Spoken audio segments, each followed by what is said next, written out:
اقدام سخاوت و خیری کرامت شریپوف به مردم کمبیزات و معیوب و مهاجران کاری به معرکه آش خدایی او بدل شد. کرامت شریپوف حامی حقوق معروف در میان مهاجران تاجیک در سن 57 سالگی روز 9 می درگذشت، روزی که عمل خیری او میبایست به مردم برده رسانیده میشد. و یک روز قبل در صحبت به رادیو آزادی گفته بود میخواد با 1 میلیون روبل به کمبیزاتان در تاجیکستان و مهاجران کمک رساند.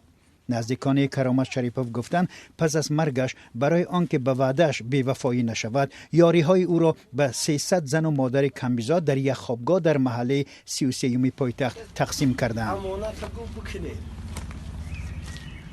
کم زیاد ای مردم سخت کب نزنین دیشون نازاره. چی آزاری گفت من دیدم ای مردمی عادی ندیدم. طور نزدیکانش میگویند از این کمک‌ها به نیازمندان در روسیه و ساکنان معیوب در ناحیه وحدت، دنقره، شهرنو، ترسونزاده و دیگر ناحیه‌ها رسانیده شده است. کرامت شریپوف رئیس جنبش مهاجران کاری تاجیک در روسیه از حامیان معروف در میان مهاجران تاجیک بود که حکومت روسیه و تاجیکستان و به خصوص کارفرمایان روس را زیاد تنقید می‌کرد. او شهروندی روسیه را داشت ولی مقامات روس ماه دکبر سال 2017 شهروندی او را بیکار و خودش را به تاجیکستان اخراج کردند.